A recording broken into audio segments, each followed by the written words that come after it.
ஓம் நமச்சிவாய. திருச்சிற்றம்பலம். சிவாய நமக, சிவசிவாய நமக. வாழ்வில் உனக்கு என்ன இல்லை? எல்லாம் இருக்கின்றதே. சந்தோஷம் என்று நினைத்துக்கொள். எல்லாம் சந்தோஷமான சூழலாய் உன்னை வந்து சேரும். நிம்மதியாய் இருக்க வேண்டும். நினைத்தால் எதையும் எந்த சூழ்நிலையும் உன்னை விடவும் நீ உன் உயிராய் தவம் இருக்கும் உன் அப்பாவை விட பெரிது எதுவும் இல்லை. நமக்கு வரும் கஷ்டங்களை நம்மால் தாங்க முடியும் என்ற மென்மையாய் உன்னிடம் சொல்லிக்கொள். உனக்கு பரீட்சை வைக்கிறேன் என்று நீ நினைப்பது சரிதான். எதற்கு அந்த பரீட்சை என்று நீ என்னிடம் கேட்கலாம். உன்னை ஒரு இடத்தில் இன்னொரு இடத்திற்கு உயர்த்த பல விஷயங்களை நீ கற்று தேர்ந்தவை. அதை நீ உன் புதிய நிகழ்வுகள் எப்படி அதை செயல்படுத்தப் போகிறாய் என்பதை நான் கண்கூடாக பார்க்க வேண்டும். அதற்கு நீ தயாராகிவிட்டாயா என்று பார்ப்பதற்காகத்தான் இப்பொழுது உனக்கு அந்த பரீட்சையை வைக்கப் போகிறேன். அதற்காக எவ்வளவு காலம் என்று நீ நினைப்பது சரிதான். ஆனால் முழுமையான முறையில் ஒன்றை தயாரித்தால்தான் அது நல்ல முறையில் இருக்கக்கூடும். அது நீண்ட காலத்திற்கு உன் கூடவே வரும். அது நல்ல முறையில் இருக்க வேண்டுமென்றால் நான் உனக்கு இந்த வைக்கும் பரீட்சையில் நீ தேர்ச்சி பெற்றுதான் ஆக வேண்டும். நான் இப்படி செய்வதற்கு காரணம் உன்னை நீ இன்னும் சிறிது மாற்றிக்கொள்ள வேண்டும் என்பதற்காக. எனக்கு புரிகிறது, நீ உனக்குள்ளே சண்டை அடித்து கொண்டிருக்கின்றாய். எது சரி எது தவறு என்று. தவறு என்றால் அதை மாற்ற நீ உன்னிடத்திலேயே யுத்தம் புரிந்து கொண்டிருக்கின்றாய். இந்த நிலையற்ற சூழலெல்லாம் நிறைவான நிலையுள்ள வாழ்க்கையை உனக்கு கொடுக்கத்தான் நான் இந்த குழப்பமான மனநிலையை உனக்கு கொடுத்து கொண்டிருக்கின்றேன். இந்த குழப்பத்தை கண்டு நீ பயந்து விடாதே. எதிர்காலம் எப்படி இருக்குமோ என்று பயத்தில் நீ இருந்து விடாதே. எல்லாமே மாறப்போகிறது. எல்லாமே மாறப்போகிறது. உன்னுடைய கஷ்டங்கள் எல்லாமே மாறப்போகிறது. உன்னுடைய துன்பமான வாழ்க்கை எல்லாமே மாறப்போகிறது. உன் குழப்பமான மனநிலை எல்லாம் மாறப்போகிறது. விரைவாகவே மாறும். உனக்கான அழகிய வாழ்க்கை உன்னை தேடி வந்து கொண்டிருக்கின்றது. என் கரம் கொண்டு அதை நான் உனக்கு கொடுக்கப் போகிறேன். அதில் எல்லா செல்வ வளங்களும் நிறைந்திருக்கும்படி நான் உனக்கு தரப்போகிறேன். நல்ல பெயரும் நல்ல குணமும் பெற்ற என் குழந்தை மென்மேலும் வளர்ந்து சிறப்புடன் வாழப்போகிறது. நிம்மதியான மகிழ்ச்சியான வாழ்க்கை அங்கு இருக்கப் போகிறது. நிலைத்து நிற்கும் உன் செல்வ வளங்களை எல்லாம் பெற்று சீரும் சிறப்புமாக நீ வாழப் போகின்றாய். நான் உனக்கு கொடுக்கும் இந்த அழகிய வாழ்க்கை நான் ஆசீர்வதித்து கொடுத்தது. அப்படி அந்த வாழ்க்கையை நீ வாழ வேண்டும் என்றால் இப்போது நான் வைத்திருக்கும் பரீட்சையில் நீ தேர்ச்சி பெற்றுதான் ஆக வேண்டும். எல்லாவற்றையும் கொடுத்து இப்படி என்னை ஒரு குக்கியில் இழுத்து விட்டாயே சாயப்பா என்று நினைக்கலாம். உனக்கு ஏற்கனவே சொன்னது போலத்தான், நீ இன்னும் பக்குவப்பட வேண்டியிருக்கிறது. நீ இன்னும் உன்னை மாற்றிக்கொள்ள வேண்டியிருக்கின்றது. அதற்கான சிறு வழிதான் இது. நிச்சயம் உன் வாழ்க்கை அழகாக மாறும். இதில் மட்டும் தேர்ச்சி பெற்றுவிடு. நான் பார்த்துக்கொள்கிறேன். உன்னுடைய பல நாள் பிரச்சனைக்கு ஒரு தீர்வு கேட்டாய் அல்லவா? அதற்கான சிறிய எளிய பரிகாரத்தை நான் உனக்கு இப்போது சொல்லப் போகிறேன். அந்த எளிய பரிகாரமானது உன் வீட்டில் நீ தினமும் செய்ய வேண்டும். அப்படி செய்வதால் உன்னுடைய எல்லா பிரச்சனையும் தீர்வது கண்டிப்பாக நடக்கும். இது என் மேல் சத்தியம். நான் சொல்வது போலவே நீ செய்வதுதான் உனக்கு நல்லது. நீ செய்யும் ஒவ்வொரு காரியத்திலும் என்ன செய்து கொண்டிருக்கின்றோம், எதற்காக செய்து கொண்டிருக்கின்றோம் என்று செய்வதை தெளிவுடன் செய். அதுதான் உனக்கு நல்லது. தவறுகளை ஒப்புக்கொள்ளும் தைரியமும் அதை திருத்திக் கொள்வதற்கான பக்குவமும் தான் உன்னுடைய முதல் வெற்றிக்கான வழி என்பதை நீ மறந்து விடாதே. மனதை அமைதியாக்கி கண்ணை மூடி உன் வாழ்க்கையை நினைத்துப்பார். சிறிது நேரம் அதற்காக ஒதுக்கு. இங்கு யாருக்கும் யாரும் யாதுமே நிரந்தரமில்லை. அதை நீ மறந்து விடாதே. ஒரு நாள் எல்லாமே வெற்றிடமாகத்தான் இருக்கப் போகிறது. அப்படி இருக்கையில் ஏன் நீ இதற்கு போய் உன் மனதை போட்டு குழப்பிக் கொண்டிருக்கின்றாய்? ஏன் எந்த நேரமும் அது கிடைக்கவில்லையே, இது எனக்கு நடக்கவில்லையே என்று புலம்பி தவித்து கொண்டிருக்கின்றாய்? உனக்கு எது வேண்டுமோ, எந்த லட்சியத்தை நீ அடைய நினைக்கின்றாயோ அதை மனதில் கொண்டு செயல்படு.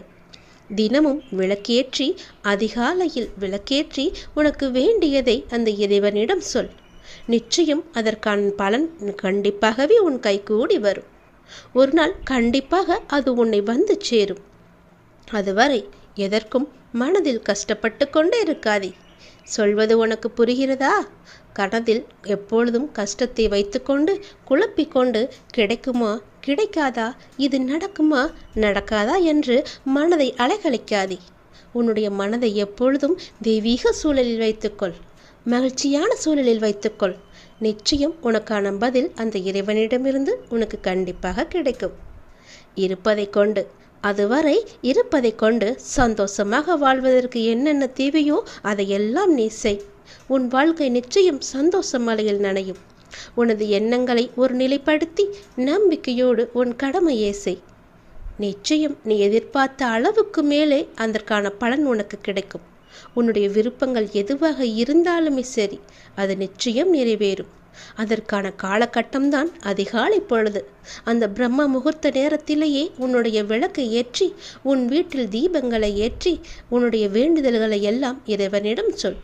நிச்சயம் அதற்கான பலன் உன்னை கண்டிப்பாக வந்து சேரும். விரைவாகவே வரும். அந்த காலம் வெகு தூரத்தில் கிடையாது, சீக்கிரமாகவே வரும்.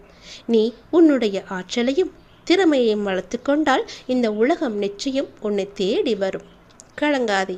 உன்னுடைய கவலைகளை, துக்கங்களை, அவமானங்களை, தோல்விகளை முழுவதுமாகவே துடை தெரிந்துவிடு. நமக்கு நிம்மதியையும் சந்தோஷத்தையும் கௌரவத்தையும் தந்தருள்பவர் அந்த இறைவன்தானே. ஒரு நாள் ஒரு முறையாவது இறைவனை கூப்பிடு. என்னை அன்போடு கூப்பிடு. ஒரு முறையாவது அப்பா என்று கூப்பிடு. மனம் முருகி அப்பாவை கூப்பிடு. உங்கள் வாழ்வில் நல்லது நடந்து கொண்டே இருக்கும் எப்பொழுதும். நீ இதை தொடர்ந்து செய்து வந்தால் அதற்கான பலனை நீ கூடிய விரைவாகவே காண்பாய். இது என் மீது சத்தியம் என்று சொல்கிறேன் அல்லவா? அது எப்படி உனக்கு நடக்காமல் போகும்? என் மீது நம்பிக்கை கொண்டு திடமான மனதோடு இந்த பரிகாரத்தை நீ செய்து கொண்டே வா. உன் வாழ்வில் நல்லது நடந்து கொண்டே இருக்கும் எப்போதுமே. என்னுடைய லீலைகளை உன் வாழ்வில் நீ காணப்போகின்றாய். இதுவரை நடந்த லீலைகளால் உன் வாழ்வில் எத்தனை எத்தனை மாற்றங்கள் எல்லாம் நிகழ்ந்து வந்தன என்று தெரியுமா உனக்கு? நான் சொல்லவா? அதில் எத்தனை உண்மைகள் இருக்கிறது என்று நீயே எனக்கு சொல்.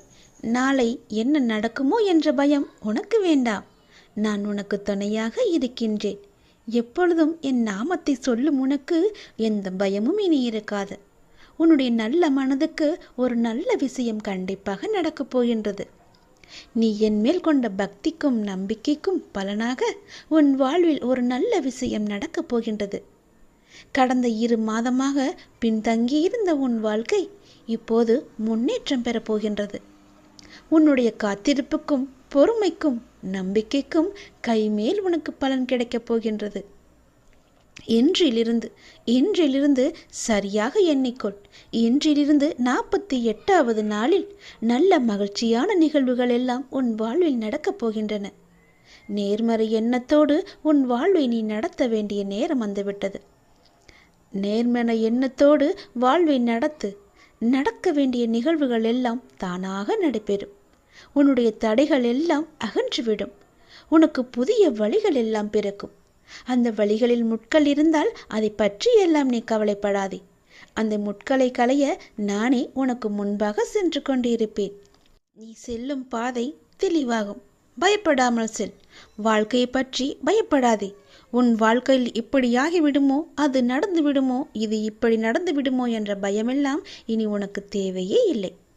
வாழ்வில் கஷ்டம், தோல்வி, நெருக்கடி, அவமானம், நம்பிக்கை துரோகம் என அனைத்துமே வாழ்வில் இப்படி சந்தித்து கொண்டு இருக்கின்றேனே. என் வழிகளை பார்த்து கொண்டுதானே இருக்கிறார். என் வழிகளுக்கான ஒரு நல்ல மருந்தை என் அப்பா எனக்கு கொடுக்க மாட்டாரா என்ற உன்னுடைய ஆதங்கம் எனக்கு புரிகின்றது. உன் வழி எப்படி என்பது எனக்கு தெரியும். எவ்வளவு அதிகமானது என்பதும் எனக்கு தெரியும். சூழ்நிலை மோசமாகத்தான் போகிறது. மாறும், நிச்சயம் மாறும். உன் முன்னேற்றம் உனக்கு கிடைத்த மாதிரியே, நினைத்த மாதிரியே இருக்கப் போகின்றது. நீ நினைத்த இடத்திலெல்லாம் அதற்கு எதிர்மாறாகத்தான் நடக்கிறது என்று உன்னுடைய மனக்குமுறல் உன் மனதில் இருக்கிறது எனக்கு புரிகிறது. இந்த இக்கட்டான சூழ்நிலையை உனக்கு கொடுத்துள்ளேன் என்றால் உன்னை கஷ்டப்படுத்துவதற்கல்ல. சூழ்நிலைகள் வாழ்வில் யாராலும் மாற்றப்படும். எதுவுமே இங்கு நிரந்தரமில்லை. இன்றைய கஷ்டம் நாளை இன்பமாக மாறும். இந்த உலகியல் வாழ்க்கையில் உள்ள அடிப்படையான உண்மையை உனக்கு புரிய வைக்கவே இந்த லீலையை நான் நிகழ்த்தி கொண்டிருக்கின்றேன். இந்த லீலை என்று நீங்கள் சொல்கிறீர்களே, ஆனால் எனக்கு வழி மட்டுமே எனக்கு இருக்கிறது என்பது உன்னுடைய கேள்வி. ஆனால் ஒன்றை நீ கவனித்தாயா? உன்னுள் உனக்கு ஏற்பட்ட மாற்றம் என்ன என்பதை நீ அறிந்தாயா? முதலில் சிறு பிள்ளையாக இருந்தாய். சிறு பிள்ளையாய் கஷ்டம், தோல்வி என்றால் என்ன கூட என்று தெரியாத நிலையில் இருந்தாய். சந்தோஷம்தான் வாழ்க்கையின் முகம் என்று இருந்தாய்.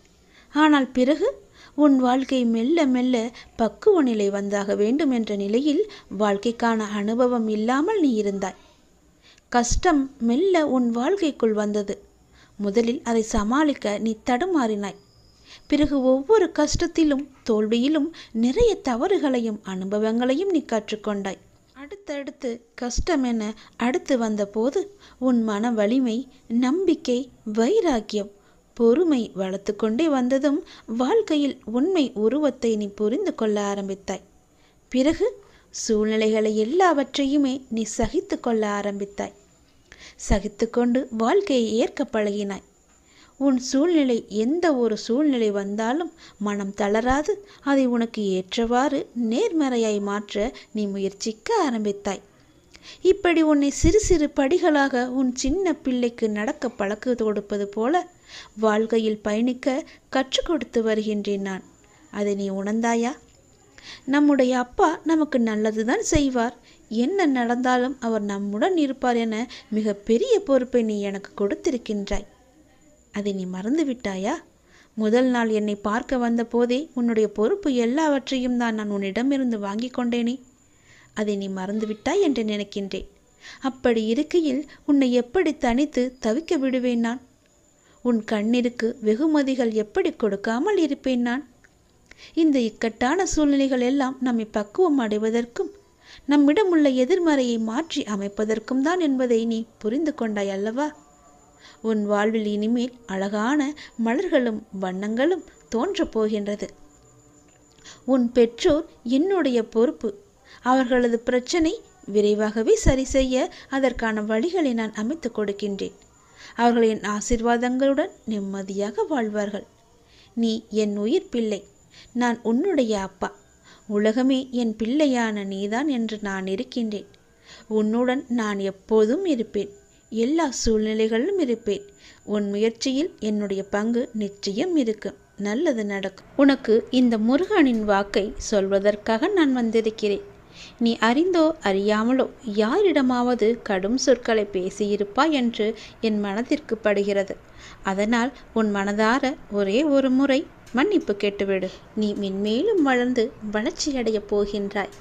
யார் யாரெல்லாம் உன்னை வெறுத்தார்களோ, யார் யாரெல்லாம் உன்னை உதாசீனப்படுத்தினார்களோ, யார் யாரெல்லாம் உன் நம்பிக்கையை கெடுத்தார்களோ அவர்களை பற்றி இனி ஏதும் கவலைப்படாமல் நீ இரு. நான் இருக்கின்றேன். உனக்கு கோபம் வேண்டவே வேண்டாம். தினம் தினம் நீ வழிபடும் என்னையே திருடன், பைத்தியக்காரன், பிச்சைக்காரன், வழிபோக்கன் என்று பலரும் சொல்லவில்லையா? அதற்கு நான் பொறுமையாக இல்லையா? எனக்கும் கோபம் வரும் தானே. ஆனால் என் கோபத்தை அடக்கிக் கொண்டு நான் பொறுமையாக இல்லையா? நீயும் காத்திரு. உனக்கு வரும் அனைத்தையும் நான் ஏற்றுக்கொள்கிறேன். என் அனுமதி இல்லாமல் எதுவும் உனக்கு நடக்கப் போவது கிடையாது. எவரும் எதையும் நாட முடியாது. உன்னை தேடி யாராலும் வர முடியாது. கவலைப்படாதே. உன்னை தூற்றியவர்களெல்லாம் உன்னை போற்றும் காலத்தை நான் உருவாக்கி தருகிறேன். கலங்காதே. அனைத்துமே பொடி பொடியாக போகின்றது. கண்களை மூடிக்கொள்ளாதே. கண்ணை திறந்து பார். உன் முன்னால் நான் இருப்பது உனக்கு தெரியும். உன்னை சுற்றி பார். உன் சுற்றுப்புறம் எல்லாமே நான் இருப்பது உன் கண்ணுக்கு தெரியும். என் நாமத்தை உச்சரிக்கும் உன் மனம் தெளிவாக போகின்றது. இழந்ததையெல்லாம் நீ மீண்டும் பெறப்போகின்றாய். உன்னை நாடி எல்லோரும் வரும் நேரம் இது. பிரிந்தவரெல்லாம் சேரும் நேரம். காத்திரு. உனது கைகள் பல பேருக்கு உதவும் கரமாக மாறப்போகின்றது. பல பேர் உன் உதவி தேடி உன்னை நாடி வரப்போகும் நேரம் இது. என்னுடைய பக்தனுக்கு எந்த குறையும் வராமல் பார்த்து கொள்ள நான் இருக்கின்றேன். என் பக்தனுக்கு எந்த தேவைக்கும் எதுவும் பிரச்சனை இல்லாமல் நான் பார்த்து கொள்கிறேன். உன் தேவையை நிறைவேற்றும் பொறுப்பை நான் எடுத்துக்கொள்கிறேன். உன் குறைகள் அனைத்துமே தீர்ப்பதற்கு நான் உன் கூடவே இருக்கப் போகின்றேன். உனக்கும் எனக்கும் இடையே உள்ள பந்தம் நிரந்தரமாக இருக்க வேண்டுமானால் நீங்கள் என்னை பரிபூரணமாக நம்புங்கள். வேறு மார்க்கமே இல்லை. இந்த ஒளிவு மறைவு விளையாட்டுக்கள் எல்லாம் என்னிடம் வேண்டாம். ஒரு முறைதான் நான் உன்னிடம் சொல்வேன். நீ மென்மேலும் வளர்ந்து வளர்ச்சி அடைய வேண்டுமென்றால் நான் சொல்வதையெல்லாம் கேள். நீ இழந்ததையெல்லாம் மீண்டும் பெற வேண்டுமென்றால் நான் சொல்வது போலவே நீ செய். உன்னை பிரிந்தவர் எல்லாம் உன்னை தேடி வரும்படி நான் அமைத்து தருகிறேன். பிரிந்தவர் உன்னை சேரும் நாளை நான் அமைத்து தருகிறேன்.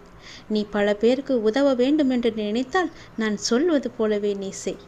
நீ அறிந்தோ அறியாமலோ யாரிடமாவது கடும் சொற்களை பேசியிருந்தால், அவர்களுடைய மனம் காயப்படும்படி நடந்திருந்தால், அவர்களிடம் மனதுக்குள் மன்னிப்பு கேட்டுக்கொள். அது ஒரு கர்வமாக பின்தொடர்ந்து கொண்டே இருக்கும். உன்னுடைய மனம், வாக்கு, செயல் மூன்றும் கருமாவை தரவல்லது. அதை நீ உபயோகப்படுத்தும் போது கவனமாக இருக்க வேண்டும். என்னை வந்து அடைந்த பிறகு உன் வினைகளை குறைவதற்கே உன்னை வழி நடத்துகின்றேன் நான். உன் வினைகளை சேர்த்து கொள்ளாதே. நீ மாயை என்ற வலையில் சிக்கிக்கொண்டு உன் கர்ம வினைகளை நீயே சேர்த்து கொள்ளாதே. நீ வினைகளை குறைத்து கொண்டு வா. நீ இழந்தவற்றில் நியாயமாக உன்னிடம் வந்து சேர வேண்டிய அனைத்தையுமே நான் உன்னிடம் வந்து சேர்த்து விடுகிறேன். நீ அறியாமல் செய்தோ அறிந்து செய்தோ தவறுக்கு மன்னிப்பு கேள். மானசீகமாக உன் மனதார நீ மன்னிப்பு கேள். யாரிடமாவது கடும் கோபத்தில் நீ பேசியிருந்தால் அவர்களுக்காக உன் மனதிலேயே நீ மன்னிப்பு கேள். அவர்களிடம் வேண்டாம், இறைவனிடம் நீ கேள். அந்த மன்னிப்பிற்கு பல பலன்கள் அதிகம் உண்டு. நிச்சயம் உன் வாழ்வில் மென்மேலும் நீ வளர்ந்து நன்றாக இருக்கப் போகிறாய். நீ இழந்தது எதுவாக இருந்தாலும் அது வேறொரு வடிவில் நான் உனக்கு தருகிறேன். இந்த முருகனின் வாக்கு நிச்சயம் பலிக்கும். ஓம் சரவண பவ என்று ஒரே ஒரு முறை உச்சரித்துப்பார். முருகன், நான் வருவேன் உனக்காக. நீ என்னை காண வருவதற்கான முதல் ஏற்பாடுகளை எல்லாம் செய்துவிடு. ஏனென்றால் உன் துன்பங்கள் எல்லாம் முடிந்துவிட்டது. உன் கர்மாக்கள் எல்லாம் முடிந்துவிட்டது. உன் பொறுமைக்கான பலன் கிடைக்கப் போகின்றது. திருச்செந்தூர் வந்து என்னை சந்திக்க நீ முதல் அடியை இன்று நீ எடுத்து வை. அதற்கான ஏற்பாடுகளை எல்லாம் செய். நான் பார்த்து கொள்கிறேன். விரைவில் என்னை வந்து நீ பார்க்க வேண்டும். நான் உன்னை சந்திக்க ஆசைப்படுகிறேன். என்னுடைய ஆசையை நிறைவேற்றுவா என்ற நம்பிக்கையில் நான் உனக்காக காத்திருக்கின்றேன். உன்னோடு நான் மனமிட்டு பேச வேண்டும். என்னிடம் பேச நீ தயாராக இருந்தால் இப்போது என் ஆலயத்தை நோக்கி வருவதற்கான ஏற்பாடுகளை எல்லாம் நீ செய். ஒவ்வொரு முறையும் நான் உன்னிடம் வருகின்றேன். ஆனால் இந்த முறை நீ என்னிடம் வர வேண்டும் என்று நான் ஆசைப்படுகிறேன். தயவு செய்து நீ என்னை வந்து சந்தித்து விட்டு போ. நான் உன்னிடம் மனமிட்டு பேச வேண்டும். உன்னை பற்றிய நிறைய செய்திகளை என் மனதிற்குள் போட்டு புதைத்து வைத்திருக்கின்றேன். மிக மகிழ்ச்சியான செய்திகளை எல்லாம் உன்னிடம் சொல்வதற்காக காத்து கொண்டிருக்கின்றேன். உன் வாழ்க்கை இதுவரை எப்படி இருந்ததோ இனி எப்படி இருக்காது. உன் வாழ்க்கை இனி நன்றாகவே இருக்கப் போகிறது. ஏற்றம் பெறப்போகிறது. அடிமேல் அடியாயிருந்த துன்பங்கள் எல்லாம் மாறி நீ எடுத்து வைக்கும் ஒவ்வொரு அடியும் மகிழ்ச்சியான ஒன்றிற்கு வழிகாட்டப் போகிறது. ஏனென்றால் இன்னும் உன் வாழ்வில் எல்லாம் நல்லதே நடக்கப் போகின்றது. ஏன் வாழ்கின்றோம், இந்த வாழ்க்கையே வேண்டாம் என்று எதிர்மறை எண்ணங்களோடு நீ முடிவெடுத்து விட்டாய். அந்த வாழ்க்கை புத்தகத்தில் பல சுவாரஸ்யமான பக்கங்களை நான் பின்னால் வைத்திருக்கின்றேன். அதை நீ பார்க்க மறந்து விட்டாய். இன்னும் நீ அந்த பக்கத்தை திருப்பி பார்க்கவே இல்லை. கொஞ்சம் காலம்தான் இருக்கிறது. அதற்குள் நீ பொறுமை இழந்து விட்டால் நான் என்ன செய்வது? பல மகிழ்ச்சியான தருணங்களை அதில் வைத்திருக்கின்றேனே. கொஞ்சம் பொறுமை காத்து கொள்ள மாட்டாயா? இப்போது என் ஆலயத்துக்கு வருவதற்கான முதல் ஏற்பாடுகளை செய். பிறகு எல்லாவற்றையும் கொஞ்சம் கொஞ்சமாக நான் உனக்கு புரிய வைக்கின்றேன். உனக்கு எதை எப்போது தர வேண்டும் என்று நான் ஏற்கனவே தீர்மானித்து விட்டேன். அது நிச்சயம் உன் கைக்கு கிடைக்கும். கிடைக்காமல் போன ஒன்றுக்காக இனி நீ வருந்தாதே. அதை பற்றி நீ சிந்திக்காதே. போனது போகட்டும். இனி வரப்போவதை பார். அந்த வரப்போவது என்ற ஒன்று எப்படி இருக்கப் போகிறது என்று பார். நிச்சயம் பல மடங்கு அதிர்ஷ்டத்துடன் அது உன் கையில் வந்து சேரப்போகின்றது. நீ எதிர்பார்க்கும் நன்மைகள் எல்லாமே ஒவ்வொன்றாக நடக்கப் போகின்றது. அதில் பல துன்பங்கள் சில முடிந்து விட்டது. எந்த துன்பத்திலும் நீ என் மீது கோபமோ வருத்தமோ கொள்ளாமல் வாழ்வை புரிந்து பொறுமை காத்தாயல்லவா? அதற்கான பலன் நிச்சயம் உனக்கு கிடைக்கப் போகின்றது. உனக்கு வரும் எதிர்மறை சிந்தனைகளுக்கு நீ இடம் கொடுத்து விடாதே. அதை மட்டும் இப்போது நீ செய்தால் போதும். உனக்கான புதிய சூழல் ஆரம்பமாக போகின்றது. பல நன்மைகள் உனக்கு நடக்கப் போகின்றது. உன் வாழ்வில் இனி எல்லாமே நல்லதாகவே நடக்கப் போகின்றது. அதற்கான முதல் அச்சாணியாக நீ என்னை நோக்கி வர வேண்டும். என்னிடம் வந்து நீ பேசு. அதற்கு முன்பாக நான் உன்னிடம் பலவற்றை கூற வேண்டும். நான் சொல்வதை கொஞ்சம் காது கொடுத்து கேட்டுவிட்டு போ. உன் வாழ்வில் பல இன்னல்கள் மறைந்து துன்பங்கள் மறைந்து சந்தோஷம் இருக்கும்.